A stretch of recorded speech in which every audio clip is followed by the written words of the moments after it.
할렐루야. 우리 선하고 아름다우신 주님의 자비와 은혜와 평강이 우리 그라치 반석교회 온 교우들의 삶과 가정 위에 가득 임하기를 간절히 원합니다. 특별히 모로코 지역의 지진으로 인하여서 목숨을 잃고 가정을 잃은 모든 이들에게 주님의 위로와 회복이 임하기를 간절히 기도합니다. 희망과 평안의 메시지만을 전하고 싶지만 우리가 살아가는 그 삶의 자리와 이 시대가 참 어렵고 힘든 것 같습니다.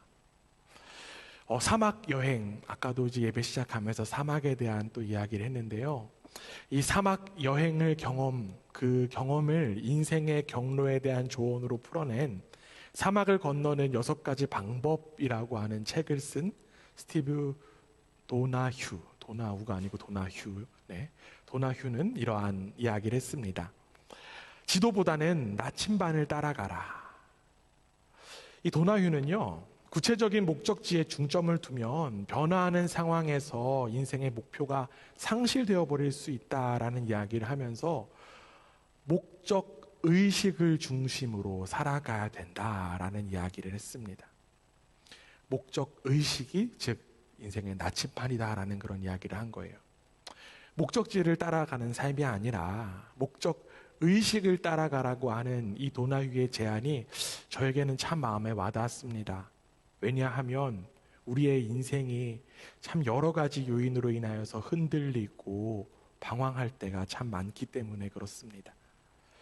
그런데 여러분, 제가 이 도나휴 책을 접하게 된 시대를 읽다 성경을 살다라고 하는 책을 쓴 박영호 목사님은요, 또 이러한 이야기를 덧붙이더라고요.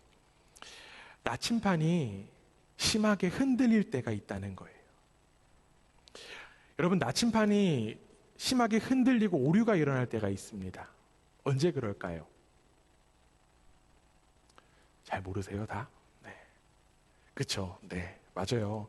나침반 주위에서 강한 자장이 형성되면 막 이제 움직이고 흔들리거나 아니면 멈춰버리는 그러한 상황이 발생합니다. 우리 인생도 마찬가지라는 거예요. 우리 인생이 나침반처럼 막 이걸 보고 따라가야 되는데 우리 인생이 멈춰버리는, 어디로 가야 될지 멈춰버리는 그런 순간이 올 수도 있다라는 그런 이야기를 합니다. 그런데 여러분, 진짜 문제는요, 이 자장이 문제가 아니라 우리 인생의 자장이 무엇인지를 모른다라고 하는 지점이 더욱더 문제라고 하는 것이죠. 물론 전쟁과 같은 일들, 표면적으로 큰 일들이 우리 인생의 자장으로 역할을 하면 이것들에 대해서 우리가 어떻게 해야겠다라고 하는 분명한 삶의 모습이 생길 수 있어요. 그런데 여러분, 지금 우리가 살아가고 있는 이 시대, 그리고 여러분의 자리는 어떻습니까? 자장이 있어서 우리의 나침반이 마구 흔들리거나 그냥 멈춰 있음에도 불구하고 문제는 그 자장이 무엇인지도 모른 채 우리는 방황하며 살아가고 있을 때가 참 많습니다. 그렇기 때문에 우리는요, 이 시대를 정확하게 인식하고 파악할 수 있는 통찰이 필요합니다. 사랑하는 교회 여러분, 여러분은 이 시대를 어떻게 바라보고 있으십니까? 저는 이 시대를 가리켜서 감히 이렇게 표현하고 싶습니다. 추락의 시대. 여기 계신 혹자는 이러한 생각하실 수도 있을 것 같아요. 목사님, 이 세상이 아무리 살기 어렵다라고 해도요, 저는 너무나도 살기 좋은데 추락의 시대라니요, 너무 말씀이 지나치신 것 아닙니까? 라는 그러한 이야기 하실 수도 있을 것 같아요. 여러분, 감사하게도요, 우리는 하나님의 은혜로 이 땅에서 평안의 삶을 살아가고 있습니다. 맞습니까?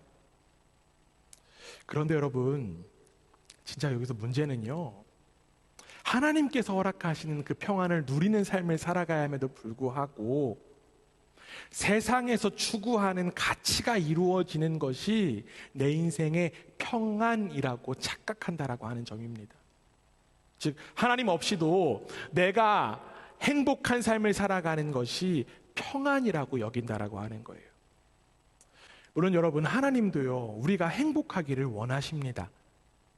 그런데 앞서 이야기한 것처럼 인생의 목표점이 나의 행복에만 집중되다 보니까 수단과 방법을 가리지 않고 내 행복만을 추구한다라고 하는 거예요. 더 나아가 어떤 삶을 살아갑니까? 모두가 그 행복 과시하게 바쁩니다. 마치 누가 더 행복하냐라고 하는 그 싸움에서 경쟁하듯이. 어디에 올려요, 여러분들? 다 모른 척 하시는 것 같은데, 그렇죠? SNS에 보면 모두가 행복한 것처럼 보여집니다. 그러다 보니까 또 어떠한 일들이 발생할까요? 행복과 평안을 내가 누려야 하는데 다른 사람에게 보여지기 식의 행복과 평안에 구속된 채 살아간다라고 하는 거예요. 이렇게 해야 사람들이 나를 멋지게 여기지 않을까? 내가 이렇게 하면 구차해 보이지는 않을까? 라고 하는 강박에 놓여 살아가게 됩니다. 그러지 않으려면 내가 더 많이 가져야 되고 내가 더 많이 누려야만 합니다. 자유가 없는 행복의 삶을 살아간다라고 하는 거예요. 여러분, 그 안에 과연 평안이 있을까요? 철학자 알베르 까미는요, 이러한 이야기 합니다. 행복이 무엇인지 계속 묻는다면 결코 행복할 수 없다. 자신의 행복에 너무 관심이 많기 때문에 행복이 점점 더 멀어져 간다라고 하는 거예요. 그래서 저는 이 시대를 가리켜서 감히 추락의 시대다라고 이야기했습니다. 자신이 추락에 편승한지도 모른 채 더 많이, 더 빨리에 집착하는 이 시대 속에 내 자신을 잃어가고 생명을 갉아먹고 있지는 않은지요. 이 시대 속에 하나님 어디 계실까요? 그리고 이 시대 속에 여러분은 어디에 서 있습니까? 여러분은 추락에 편승하고 있습니까?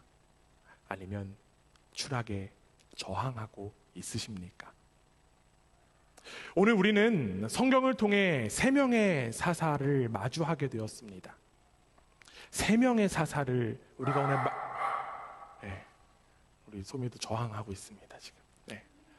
세 명의 사사를 우리가 말씀을 통해서 읽었는데 세 명이 담긴 것 치고 본문의 길이가 어떻습니까? 짧아요. 길지가 않습니다. 우리가 앞서 살펴본 기드온, 입다도 굉장히 길었어요. 그런데 세 명의 사사가 아주 간략하게 기록되어 있습니다. 그 세 명의 이름이 무엇이냐라고 하면 입산, 엘론, 압돈입니다. 우리가 기드온 사사부터 계속 살펴본 것은요, 이 사사들의 타락과 부정적인 내용들이 성경에 기록되어 있었습니다. 이들 셋도 마찬가지예요. 그 기록의 연장선 안에서 부정적인 인물로 지금 나타나고 있습니다.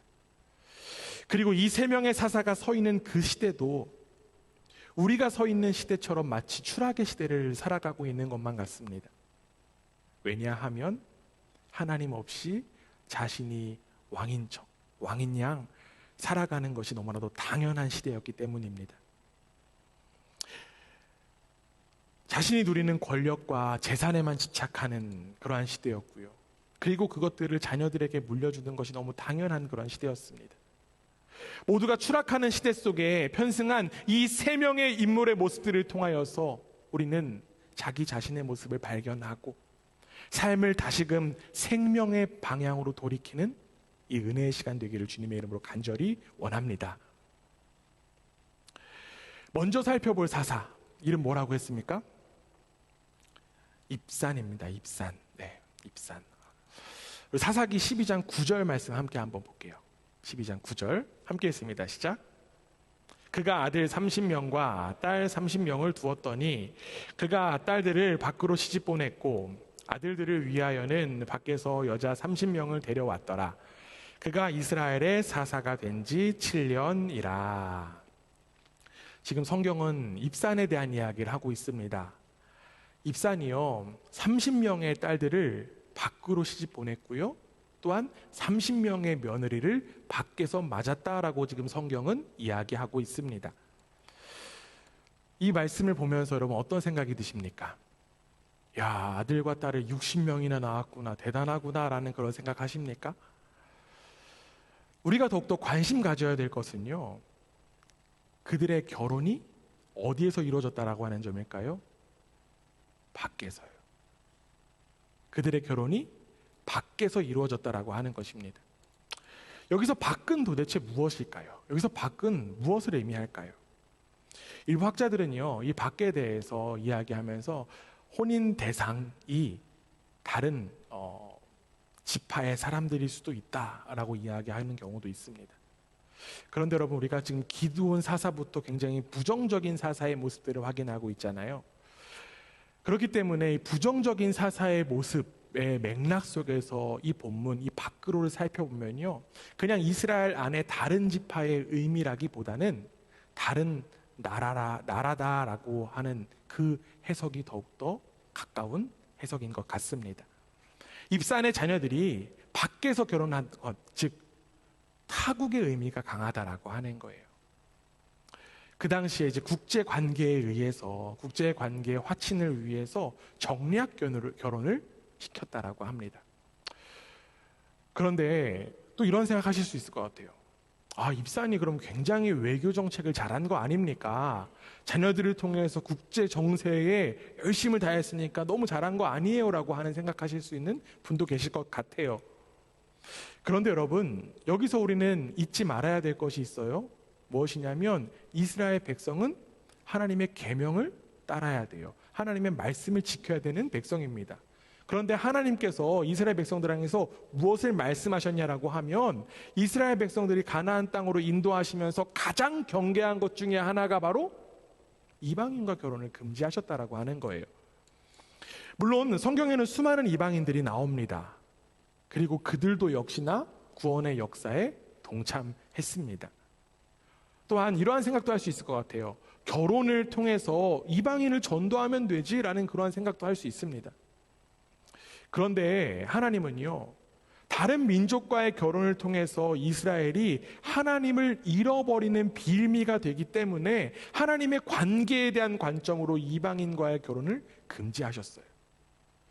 그런데 여러분, 지금 우리가 보고 있는 본문은 사사기입니다. 이 사사기에는요, 이 밖에서 한 결혼, 타국과의 혼인을 앞서 이야기한 계명의 관점보다는 조금 다른 관점에서 보아야 합니다. 앞서 이야기한 것처럼요, 이스라엘의 평화를 위해서 다른 나라와 정략 결혼을 맺었다라고 하는 것은 무엇을 의미할까요? 그 의미가 무엇이냐면, 이스라엘의 평안이 누구에게서부터 와야 되는데? 하나님으로부터만 와야 되는데, 그 평안을 어디에서 구했다는 이야기일까요? 그렇죠. 자신의 방법, 자신들의 생각으로 평안을 이루려고 했다라고 하는 점입니다. 사사 입사는요, 하나님의 평안을 누리려고 한 것이 아니라 다른 방식의 평안을 누리려고 했다라고 하는 거예요. 입산의 그 자식들이 정략 결혼을 통해서 땅의 평안을 누렸을지는 모르겠습니다. 그러나 여러분, 그들이 누렸던 평안이 과연 진짜의 평안이었을까요? 하나님 안에서 하나님의 방법으로 행복해야 하는데, 하나님의 말씀을 어기고 살아가는 그 삶에 과연 평안이 있었을까요? 하나님의 말씀을 저버리고 자신의 평안을 위해서 자녀들을 정략 결혼에 이용한 그 입산의 인생을 통해서 우리는 나의 평안은 어디로부터 오는 것인가를 곰곰이 살펴보아야만 합니다. 예수님은요, 제자들을 향해서 이러한 말씀하셨습니다. 우리가 잘 아는 말씀일 텐데요, 요한복음 14장 27절 이렇게 되어 있습니다. 우리 한 목소리로 함께 한번 읽어봅니다. 시작. 평안을 너희에게 끼치노니 곧 나의 평안을 너희에게 주노라. 내가 너희에게 주는 것은 세상이 주는 것과 같지 아니하니라. 너희는 마음에 근심하지도 말고 두려워하지도 말라. 아멘. 예수님께서는 제자들에게 평안을 약속하셨습니다. 무엇을 약속하셨다고요? 다 평안하지 않으신 것 같습니다. 무엇을 약속하셨다고요? 평안을 약속하셨습니다. 그런데 그 평안이 어떠한 평안이라고 말씀하셨습니까? 예수님께서 허락하시는 평안은요, 세상이 주는 것과 같지 않다라고 말씀하셨습니다. 예수님께서 허락하시는 평안에는 근심과 두려움이 없습니다. 주님께서 허락하시는 참된 평안이기 때문에 그래요. 그런데 문제는요, 예수님의 제자가 된 우리가 과연 주님께서 허락하시는 그 평안을 제대로 누리고 있느냐라고 하는 지점입니다. 주님께서 약속하신 그 평안에 대한 관심보다 다른 것들을 채우면서 평안을 누리는 것에 더욱더 우리가 열심을 쏟고 있다라고 하는 지점이에요. 마치 우리가 지금 말씀을 통해 살펴본 누구같이요? 입산같이. 이 사사 입산같이 여러 방법을 동원해서 나의 평안을 누리려고 하는 모습이 우리 속에 만연하다라고 하는 지점입니다. 그러다 보니까 여러분, 우리의 삶의 자리에서 신앙 찾아보기가 어렵습니다. 하나님, 단지 일주일에 한 번 교회에 나와서 만나면 되고, 내가 주인이 된 인생에서 내 행복, 내 평안을 위해서 하나님을 잊어버리는 일들이 너무나도 많이 일어납니다. 신앙의 실력이 삶의 자리에서 나타남에도 불구하고, 나타나야 함에도 불구하고, 신앙이 이 교회 그리고 단지 주일 안에만 갇혀버린다라고 하는 점이에요. 그러다 보니까 우리의 삶 가운데 찾아오는 것은 무엇일까요? 여러분 삶 가운데 찾아오는 것은 무엇일까요? 바로 두려움과 근심밖에 없습니다. 평안을 추구하지만 안타깝게도 삶에 평안이 없다라고 하는 거예요. 얼마 전에 저는 이러한 광고 문구를 본 적이 있습니다. 아마 저의 관심사에서 비롯된 알고리즘에 의한 광고일 수도 있어요. 이러한 광고였습니다. 두피 전체를 살려주고 뿌리 볼륨 살려주고 제품 발라 살려주고 빈틈 메꿔 살려주고 막 이런 살려주고 계속 하더라고요. 근데 갑자기 이제 그 유명한 이덕화 배우가 탁 나타나서 뭐라고 이야기하냐면요, 그러다가 네가 죽어 이러더라고요. 네.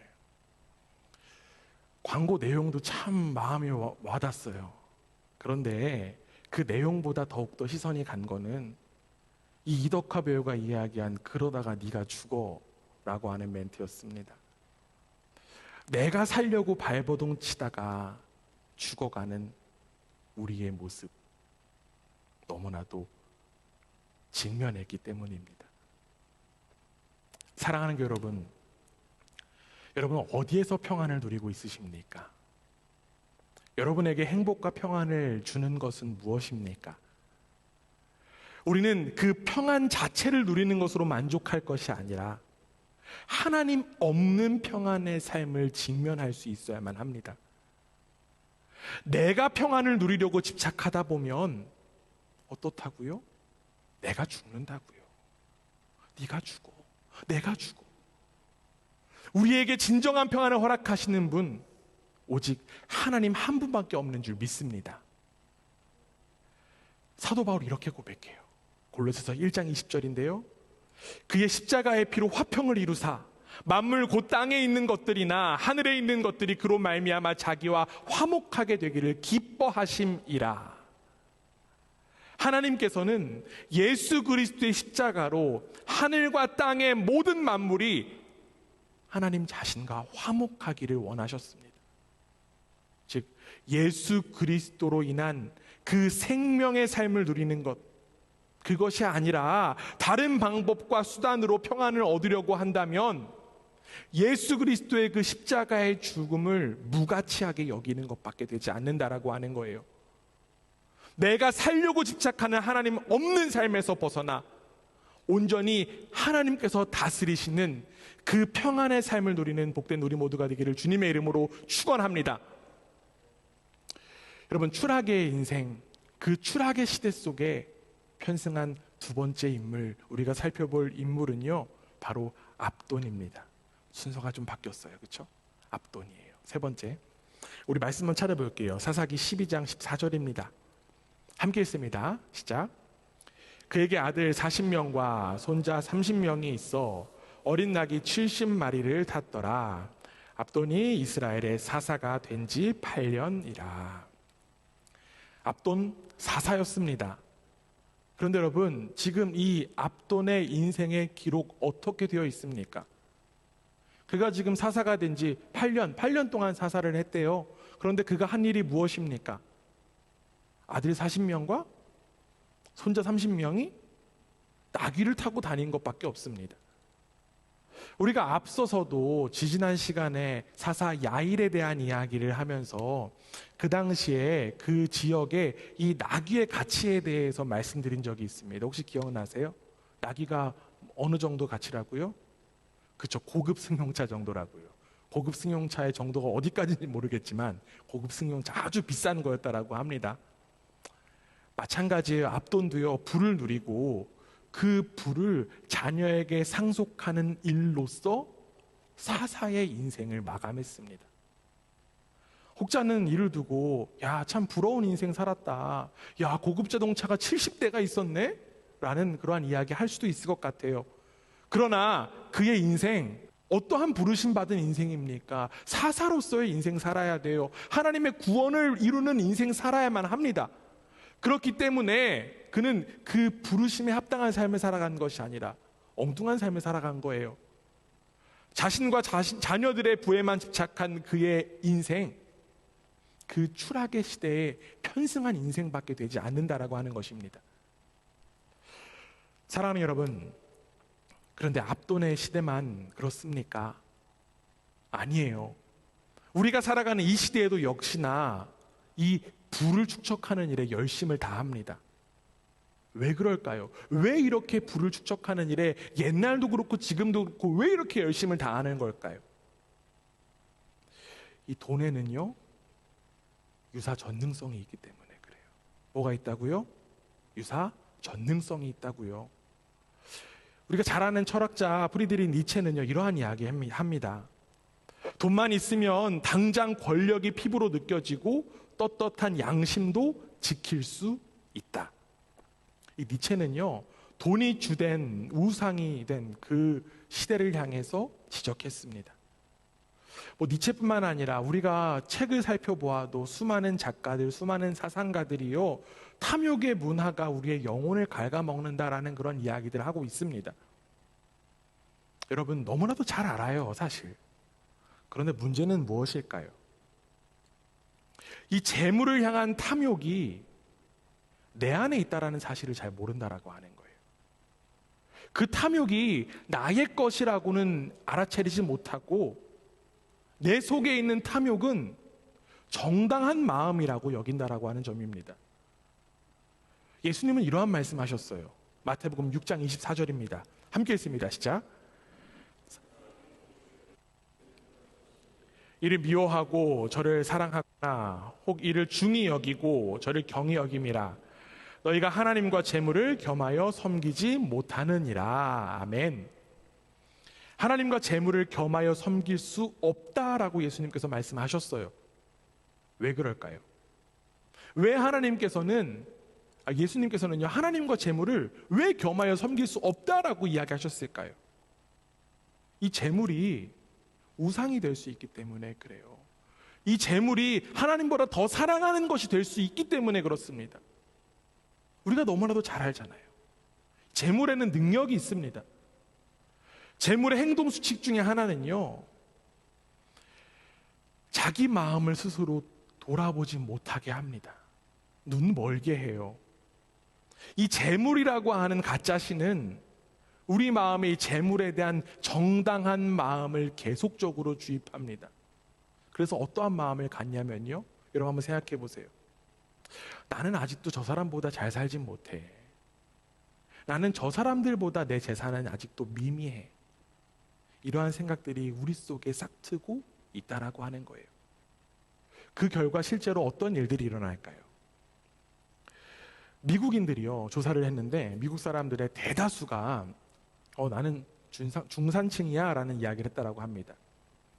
상류층으로 자신을 여기는 사람은 2%밖에 되지 않는다라고 해요.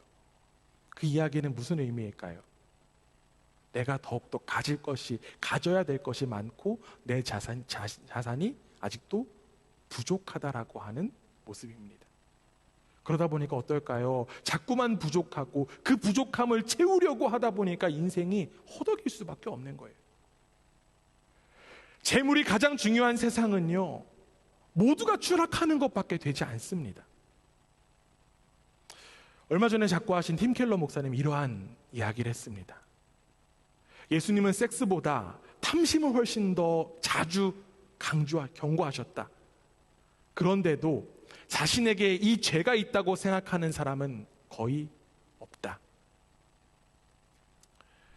아무리 재물에 대한 이야기를 해도 나에게 해당하는 이야기라고 우리가 받아들이지 않는다라고 하는 거예요. 여러분, 오늘 우리가 본문에 살펴본 압돈, 이 사람도 그것을 몰랐을까요?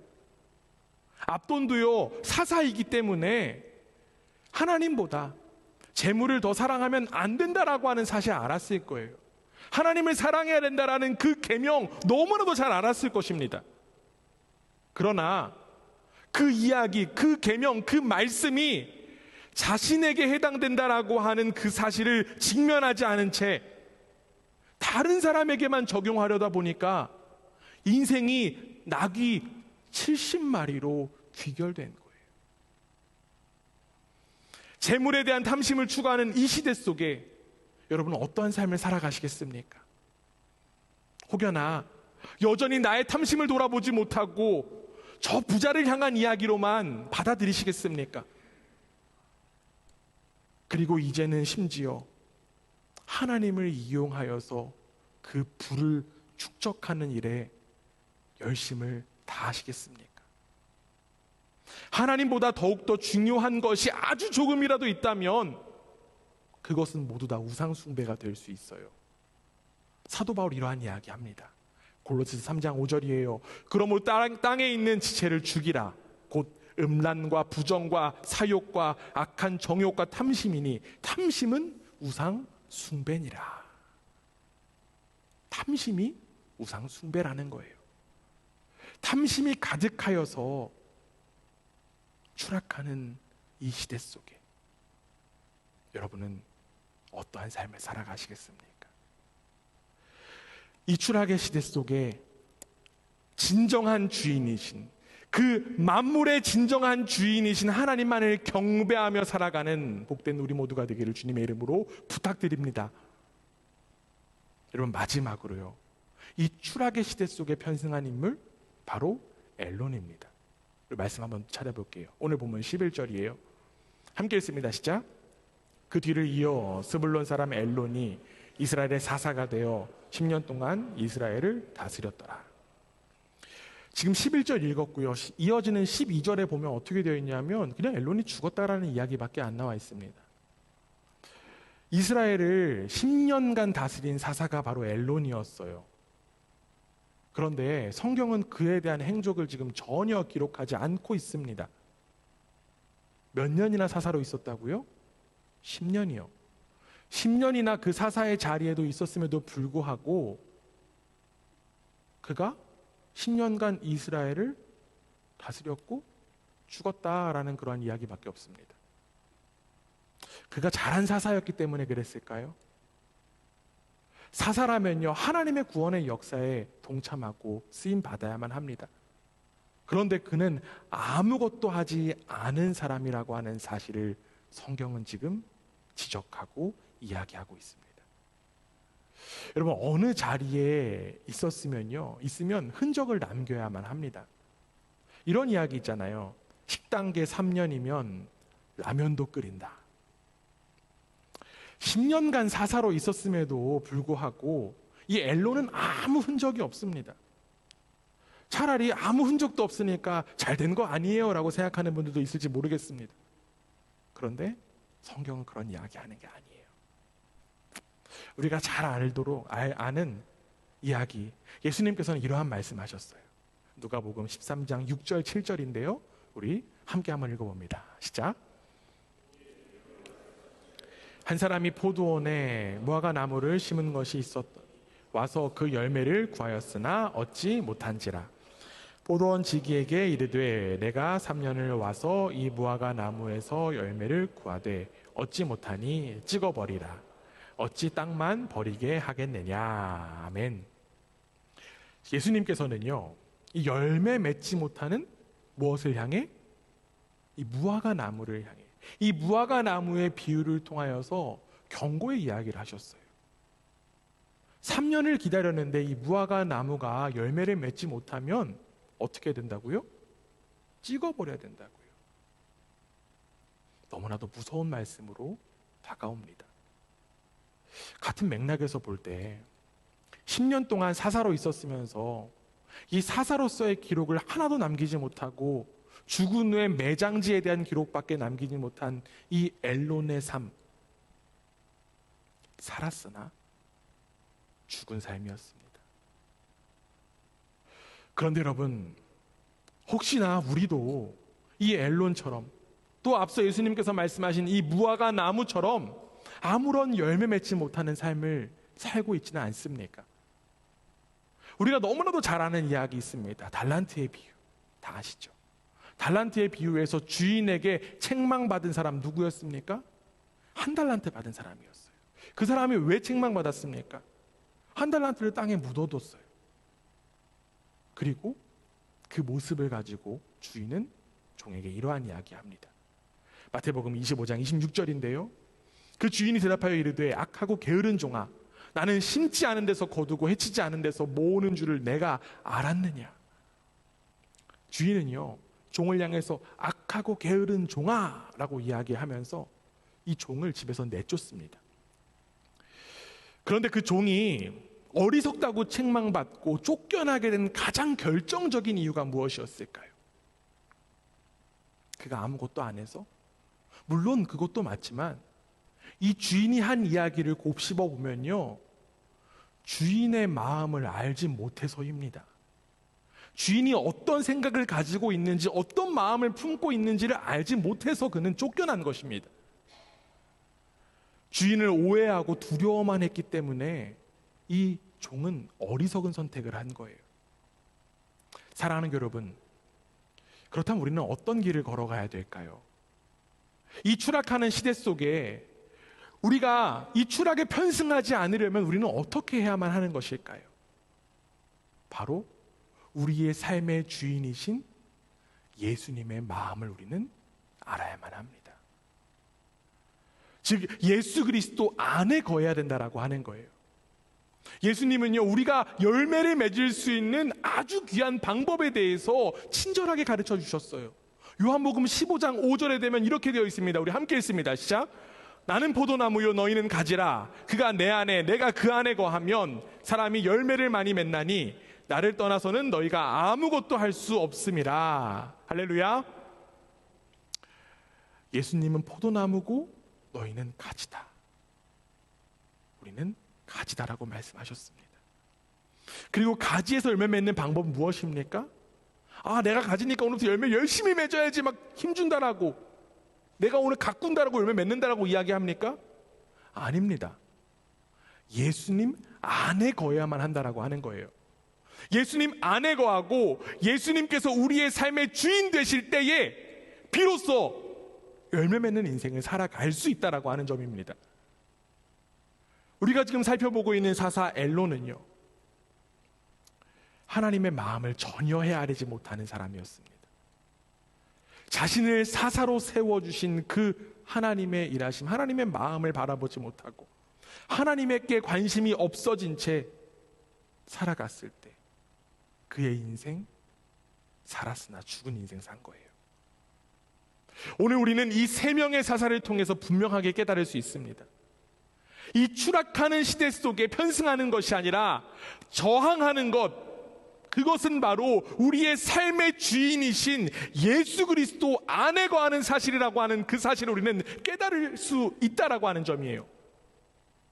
각자가 자신의 방식으로 평안과 행복을 추구하고 재물에 대한 탐심과 욕망을 쫓고 추락의 그 시대 속에 아무것도 하지 않으며 그 시대에 동조하는 일에서 벗어나기 위해 우리는 예수님 안에, 즉 가장 먼저 저항의 길을 걸어가신 예수님 안에 거야 되는 줄 믿습니다. 예수님은요, 우리가 살아가야 될 방향에 대해서 분명하게 말씀해 주셨어요. 마태복음 16장 24절 25절입니다. 우리 분명한 마음으로 함께 한번 읽습니다. 시작. 이에 예수께서 제자들에게 이르시되 누구든지 나를 따라오거든 자기를 부인하고 자기 십자가를 지고 나를 따를 것이니라. 누구든지 제 목숨을 구원하고자 하면 잃을 것이요 누구든지 나를 위하여 제 목숨을 잃으면 찾으리라. 아멘. 자기를 버리고 예수님을 따라야 된다라고 말씀하셨어요. 예수님을 따르기 위해서는 자신의 십자가를 져야 된다라는 말씀도 하셨습니다. 여러분 한번 생각해 보시기 바랍니다. 예수님이 사셨던 그 시대는 어떠한 시대였을까요? 로마 제국의 시대였습니다. 그 시대 속에서 잘 사는 방법은요, 이 로마의 통치에 편승하는 방법이 있습니다. 뿐만 아니라 로마에 편승하지 않아도요, 이스라엘 사회 속에서는 정치와 권력을 가진 이들이 있었습니다. 그들은 자신들의 종교성, 신앙을 내세우면서 어느 정도의 권위와 권한을 가지고 있었어요. 그들은 자신의 욕망을 신앙으로 숨긴 채 사람들을 정죄하고 비난하기에 앞장섰습니다.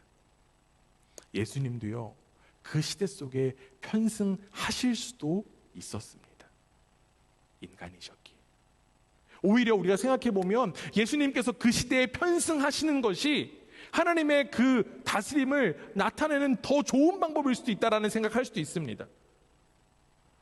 그런데 예수님 어떤 길 걸어가셨습니까? 예수님은 그 시대에 편승하는 길을 걸어가지 않으셨습니다. 예수님은 그 시대에 저항하는 길을 걸어가셨어요. 십자가와 죽음의 길을 걸어가시면서 추락의 시대에 저항하시면서 참된 생명을 우리 가운데 나타내 주셨다는 것입니다.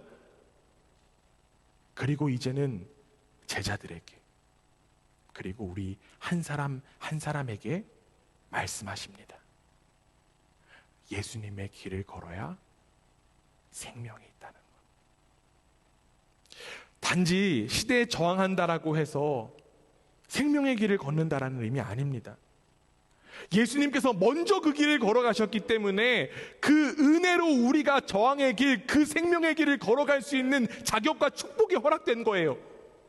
예수님의 그 저항으로 인하여서 생명 얻은 우리에게도 이제 우리의 삶에서 저항할 수 있는 축복이 허락된 것입니다.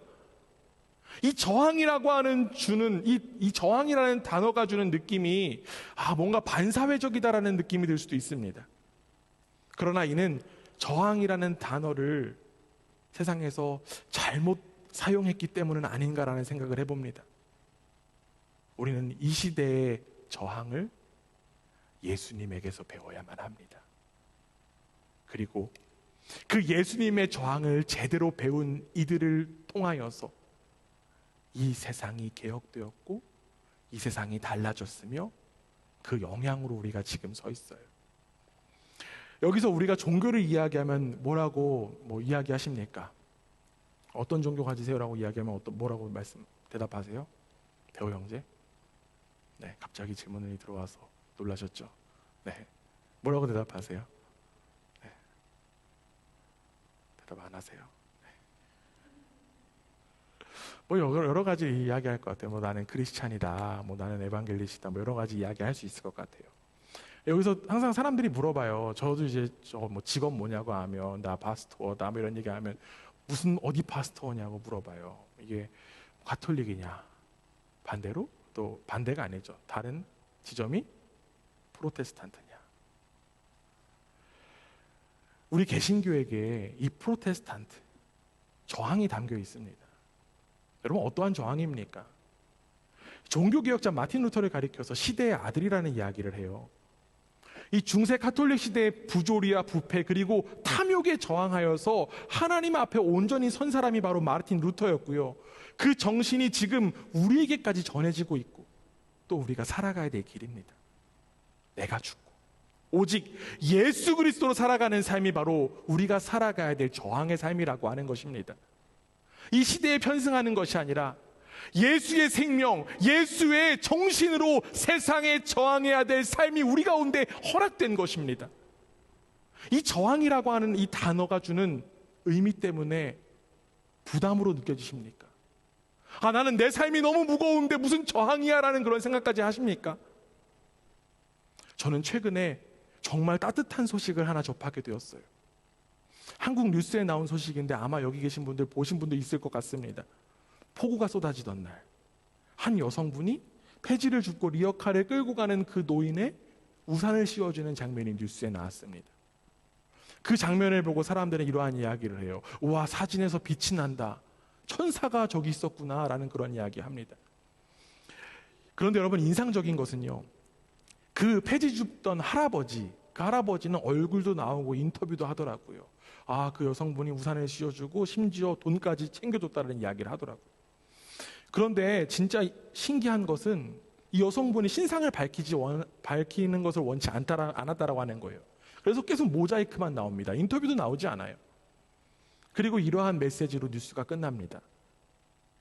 나는 기독교 신앙에 있어서 해야 될 것을 당연히 했습니다. 이 여성이 가진 기독교 신앙은 무엇이었을까요? 이 세상은요, 나의 안전, 나의 안정, 나의 행복들을 주장하지만 이 사람은 그 시대에 저항하여서 그 삶의 자리에서 예수님의 길을 걸어갔던 것입니다. 저는 바로 이 모습이 이 추락하는 시대에 저항하는 그리스도인의 모습이라고 보게 되었습니다. 우리에게도 동일한 삶의 자리가 허락되었어요. 이 추락하는 이 시대 속에 우리에게도 지금 여기가 허락되었습니다. 자꾸만 우리를 잠식하는 이 시대에 이 가치의 소리는 벗어날 수 있어야만 해요. 예수님으로부터 생명을 얻은 우리에게는 예수님이라고 하는 나침반이 있습니다. 나침반이신 그 예수님 안에서 살아갈 때 우리도 지금 여기에서 열매 맺는 삶을 살아갈 수 있습니다. 어렵고 힘든 시대입니다. 이 힘든 시대 속에 우리의 삶의 주인이신 예수 그리스도를 마음에 품고 각자의 십자가를 지며 생명의 길을 걸어가는 복된 우리 모두가 되기를 주님의 이름으로 축원합니다. 여러분의 그 모습을 통해 하나님의 다스림이 온전히 나타나게 되기를 기대하고 기도합니다. 아멘.